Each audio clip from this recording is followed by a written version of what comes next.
के तपाईलाई पनि फेसबुकमा रातोरात भाइरल हुनु छ? यदि हो भने यो भिडियो तपाईको लागि धेरै इम्पोर्टेन्ट हुन सक्छ। भिडियोलाई अन्तसम्म स्किप नगरी हेरिदिनु होला।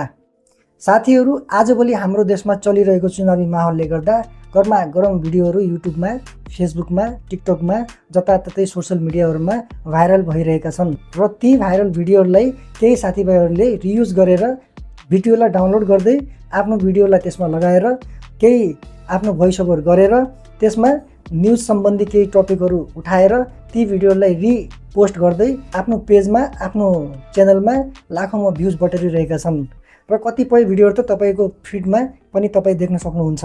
यदि तपाईँ पनि त्यस्तो खालको भिडियोहरू बनाउन चाहनुहुन्छ भने तपाईलाई हल्का एडिटिङ आउनुपर्ने हुन्छ। यदि तपाईलाई एडिटिङ आउँदैन भने पनि म तपाईलाई स्क्रिनमा देखाइदिनेछु। भिडियोमा अघि बढ्नुभन्दा पहिले म तपाईलाई के भन्न चाहन्छु भने यो भिडियो चाहिँ मैले स्टडी पर्पसको लागि मात्र बनाएको हो। त्यसैले यो भिडियोमा मैले जति पनि तपाईलाई ट्रिकहरू सिकाइरहेको छु यो ट्रिकहरूलाई युज गरेर तपाईले कसैलाई पनि नेगोसिएट नगर्नु होला। भिडियो बनाउँदा तपाईले कसैलाई पनि नराम्रो स्पिच नदिनु होला। अब सुरु गरौँ एडिटिङ। सबैभन्दा पहिले त यदि तपाईसँग एडिटिङ एप छ, तपाईले एडिट गर्न आउँछ भने त ठिकै छ। यदि आउँदैन भने तपाईले कुनै पनि एउटा एडिटिङ एपलाई डाउनलोड गर्नुहुन्छ प्ले स्टोरबाट। जस्तै मेरो केसमा मैले यहाँ क्यापकटलाई डाउनलोड गरेको छु। म क्यापकटमा भिडियोहरू एडिट गर्छु, त्यसैले म क्यापकट ओपन गर्न गइरहेको छु। सबैभन्दा पहिले त मैले क्यापकटलाई ओपन गरेँ र क्यापकट ओपन भइसकेपछि तपाईले यस्तो इन्टरफेस देख्न सक्नुहुन्छ। यहाँनिर प्लसको चिन्ह देख्न सक्नुहुन्छ, त्यहाँनिर न्यू भिडियो पनि लेखेको छ। अब त्यसैमा ट्याप गरेर तपाईले आफूले रेकर्ड गरेको भिडियोलाई, यदि तपाईले भिडियो डाउनलोड गर्न आउँदैन भने तपाईले भिडियो स्क्रिन रेकर्ड, मैले स्क्रिन रेकर्ड गरेको छु है साथीहरू, स्क्रिन रेकर्ड गरेर तपाईले भिडियोलाई लिन सक्नुहुन्छ। र यसरी भिडियो चाहिँ यसरी एड गरिसकेपछि तपाईले भिडियोमा चाहिने पार्ट मात्र राख्नुहोस् र नचाहिने पार्टलाई डिलिट गरिदिनुहोस्। जस्तै म यहाँनिर मलाई यो भिडियोमा मलाई यो भाग चाहिएको छ, यो पार्ट मलाई चाहिएको छ भने म यहाँनिर स्प्लिटमा क्लिक गरेर यो भागलाई डिलिट हान्दैछु। तपाईले देख्न सक्नुहुन्छ मैले यो भागलाई डिलिट हाने र अब योभन्दा माथिको पनि मलाई यतातिरको राइटतिरको भाग मलाई चाहिएको छैन। भिडियोको राइटतिरको पार्ट पनि मलाई चाहिएको छैन। जहाँसम्म मलाई चाहिन्छ म त्यहाँसम्म राखेर त्यसलाई नै स्प्लिट गरेर डिलिट हानिदिन्छु।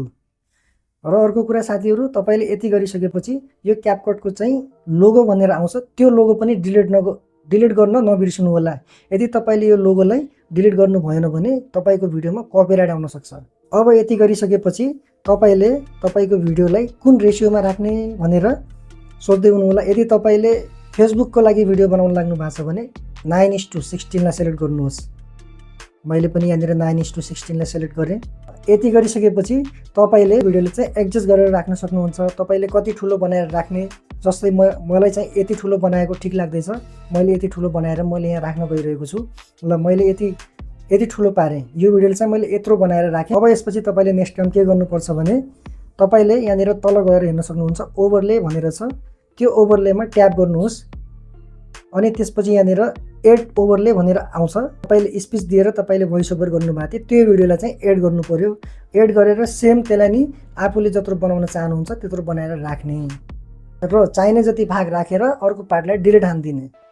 सजिलो छ साथीहरू। र यति गरिसकेपछि तपाईले डाउनलोड गरेको भिडियोको अडियोलाई 20% जति कम गरिदिनु होला र आफूले बोलेको भिडियोको अडियोलाई इन्क्रिज गरिदिनु होला।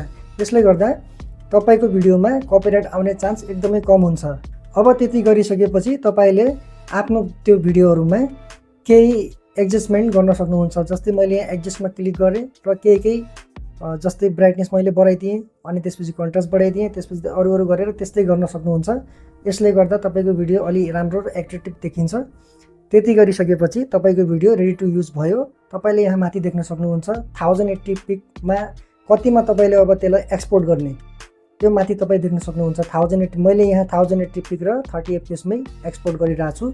यति गरिसकेपछि तपाईको भिडियो रेडी टु युज भयो। तपाईले यो भिडियोलाई सोशल मिडियाहरूमा हालेर मजाले भ्युजहरू गेन गर्न सक्नुहुन्छ र आफ्नो पेज च्यानललाई ग्रो गर्न सक्नुहुन्छ।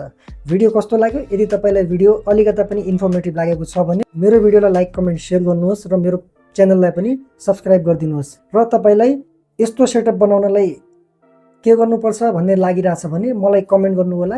म यो माथि पनि तपाईलाई एउटा भिडियो बनाएर परोस्ने नै छु। आजलाई मेरो भिडियो यति नै साथी। नेक्स्ट भिडियो कुन टपिकमा बनाउने भनेर तपाईँले यदि कमेन्ट गर्नुहुन्छ भने म त्यही टपिकमा भिडियो लिएर आउनेछु। धन्यवाद।